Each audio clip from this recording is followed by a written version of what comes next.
Hormuz প্রণালী বন্ধ থাকার ফলে ইরানের আর্থিক ক্ষতি নিয়ে মার্কিন প্রেসিডেন্ট ডোনাল্ড ট্রাম্পের সাম্প্রতিক বক্তব্যকে কোনো নীতিগত অবস্থান বলার সুযোগ নেই, বরং এটিকে একটি রাজনৈতিক, সামরিক ও নৈতিক ব্যর্থতা আড়ালের শেষ মুহূর্তের চেষ্টা বলা যেতে পারে। বিশ্ব মূলত তেহরানের ধর্মভিত্তিক ও দমনমূলক শাসন ব্যবস্থার অন্তিম পরিণতি দেখার অপেক্ষায় ছিল। সে বিষয়ে কথা না বলে ট্রাম্প কেবলই অঙ্কের হিসাব করছেন।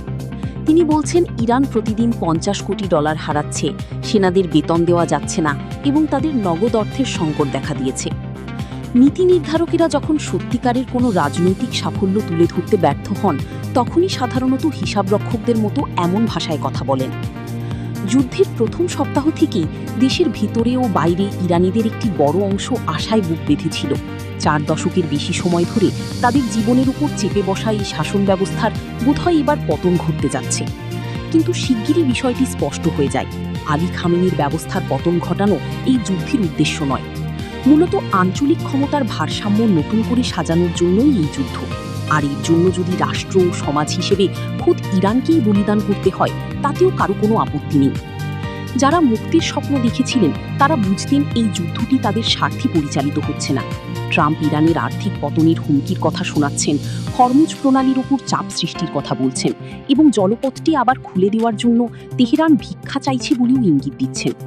অথচ এর চেয়েও বড় একটি সত্য তিনি এড়িয়ে যাচ্ছেন।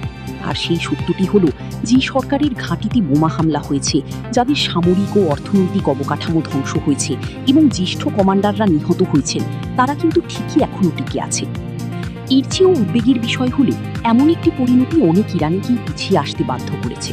তারা যখন বুঝতে পারেন এই যুদ্ধ বর্তমান সরকার অপসারণের বদলে খুব ইরানকে ধ্বংস করার উদ্দেশ্যে করা হচ্ছে, তখন সাধারণ মানুষের একাংশ বহিরাগতদের মাধ্যমে উদ্ধার পাওয়ার মানসিকতা থেকে নিজেদের গুটিয়ে নেন। সরকার উচ্ছেদের ঐতিহাসিক সুযোগ হিসেবে প্রচার করা এই যুদ্ধ শেষ পর্যন্ত ইরানের বিরুদ্ধে ষড়যন্ত্র তত্ত্বটিকেই শক্তিশালী করেছে। ফলে অস্তিত্ব রক্ষার নামে নতুন করে ভিন্নমত দমনের সুযোগ পেয়ে গেছে ইরান সরকার। ট্রাম্প ভবিষ্যতে কি করবেন তা কেউই নিশ্চিত করে বলতে পারে না। সবকটি দরজা আধা খোলা রাখা এবং সব পরিস্থিতিকে যুক্তিসঙ্গত হিসেবে দেখানোর মাধ্যমে তিনি কেবল একটি পরিণতির দিকেই পথ প্রশস্ত করছেন। আর তা হলো ইরানের জনগণের সঙ্গে নয়, বরং তেহরানের ওই বর্তমান সরকারের সঙ্গে চুক্তিতে আসা। এমন পরিস্থিতি যদি কোনো সমঝোতার রূপ নেয় এবং বর্তমান